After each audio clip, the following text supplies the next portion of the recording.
31st night కి farm house book చేసుకుని friends తో ఎంజాయ్ చేయాలనుకుంటున్నారా? అయితే వెంటనే డోసే యాప్ ని డౌన్లోడ్ చేసుకుని బుక్ చేసుకోండి. నమస్కారం. నేను రమారావి. 2025ని పూర్తి చేసుకుని 26లోకి వెళ్ళబోతుంది. ఈ సంవత్సరాన్ని ఒక్కసారి వెనక్కి తిరిగి సింహావలోకనం చేసుకుంటే ఈ ఏడాదంతా ఎండలెక్కువ, వానలెక్కువ, రైతు సోదరులు చాలా ఇబ్బంది పడ్డారు. ఎన్నో రకాల విచిత్రమైన ప్రమాదాలు, పశు ప్రమాదాలు. ఇక ఒకటేమిటి, ఎన్ని రకాలు లేఓవర్లు, ఉద్యోగాలు పోవటాలు, ఉద్యోగ భద్రత లేకపోవటము, విద్యార్థులకి ఫారెన్ వెళ్ళే అవకాశాలు కొంచెం సన్నగిల్లిపోవటము, ఎన్ని రకాలో కనపడ్డాయి. అసలు ఎప్పుడూ చూడని రకపు వ్యవహారాలన్నీ, తుఫాన్లు అవి కూడా కొత్త కొత్త పేర్లతోటి చాలా చూసాం. 25 వేగంగా గడిచిపోయినట్టు అనిపిస్తోంది. ఈ వేగంలో ఎన్నో వినాశనమైన వ్యవహారాలని మనం చూస్తూ ముందుకొచ్చేసాం.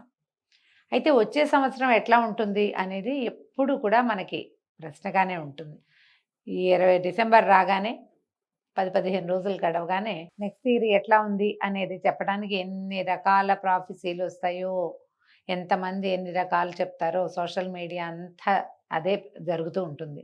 పేపర్లలో, పుస్తకాలలో, పత్రికలలో, యూట్యూబ్లో, మా సుమన్ టీవీలో కూడా వచ్చే సంవత్సరం ఎవరెవరికి ఏ రాశుల వాళ్ళకి ఎలా ఉంటుంది, ద్వాదశ రాశుల వారికి ఉన్నటువంటి ఫలితాలు ఇవే మాట్లాడుకుంటూ ఉంటాం. అయితే ఈ ఫలితాలకి ఏముంది కానీ మనకి మనం ఆలోచించుకోవాలి ఎప్పటికప్పుడు. ఈ ఏడాది ఎదుర్కొన్నవి వచ్చే ఏడాది రాకూడదు. ఇందులో మానవ తప్పిదాలు ఏమున్నాయో వాటిని సరిచేసుకుందామనే ఆలోచనతోటి మనం ముందుకెళ్ళాలి. ప్రయాణాల్లో ప్రయాణ భద్రతను గురించి ఆలోచించాలి. వాతావరణంలో ఇన్ని రకాల మార్పులు వస్తుంటే దీనికి మనమేమైనా కారణమా అని ఆలోచించి వాటిని ఏమైనా మానవ తప్పిదాలు ఉంటే వాటిని సరిచేసుకోవాలి. ఉద్యోగాల్లో భద్రత లేదు. ఇప్పుడు వాతావరణానికి పెద్దగా మనం చేయగలిగేది ఏముండదు. అది ఎక్కడో మొదలుపెట్టి ఇక్కడికి వస్తుంది మన నెత్తి మీదకి. కనీసం మన ఉద్యోగాల వ్యవహారం వరకు మనం చేసుకోవచ్చు కదా. మన ఉద్యోగాల్లో కష్టపడి పనిచేసే ఆలోచన చేయాలి. ఉద్యోగాన్ని నిలబెట్టుకోవాలి. విద్యార్థులు మరింతగా ముందుకెళ్ళాలి, మరింత బాగా చదువుకోవాలి, దానికోసం ప్రయత్నం చేయాలి.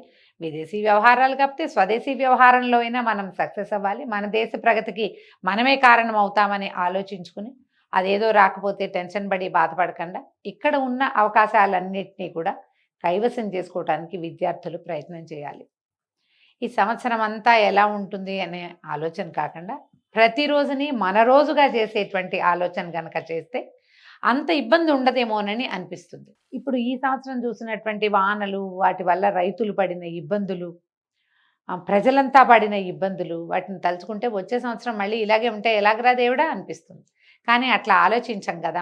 మనం ఏమనుకుంటాం, హోప్ఫుల్గా వచ్చే సంవత్సరం బాగుంది, గోచారం బాగుంది, కాలసర్పయోగం తప్పిపోతుంది, ఫిబ్రవరి తోటి గురుమౌఢ్యం పోతుంది, తర్వాత మంచి రోజులు వస్తాయి అని హోప్ఫుల్గా వెళ్తాం. ఈ హోప్ అన్నిట్లలో అన్ని వేళలా ఉంటేనే మన జీవితం బాగుంటుంది. దీంట్లో మొదట మానవ సంబంధాలు మెరుగుపరుచుకోవాలి. ఈ 25లో మనం చూసిన ఈ రకరకాల సమస్యలతో పాటుగా విచ్ఛిన్నమైన మానవ సంబంధాలని విస్తారంగా చూసాం. పేపర్లకు ఎక్కిపోయి, టీవీలకు ఎక్కిపోయి, సోషల్ మీడియా అంతా ఎక్కిపోయి, వివాహ సంబంధాలన్నీ విచ్ఛిన్నమైపోయి రకరకాల దుష్కరమైన హత్యలు లాంటి వ్యవహారాలు కూడా చూసాం మనం.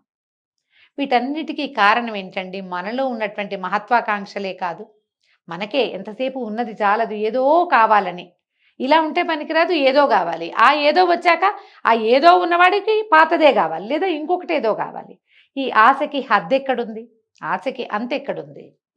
ఈ అంతులేని హద్దులేని అత్యాశలకి వెళ్ళకుండా మనుషుల్ని మనుషులుగా స్వీకరించి మన పరిస్థితుల్ని ఇవి మనకి సంబంధించినవి, ఇవి మనకి దొరికినవి అని స్థిరపరచుకుని స్థిమితపడి కనుక మన జీవితాలు ముందుకు తీసుకెళ్తే ఈ దెబ్బతిన్న మానవ సంబంధాలని మనం కొంచెం పునరుద్ధరణ చేసుకోగలుగుతాం.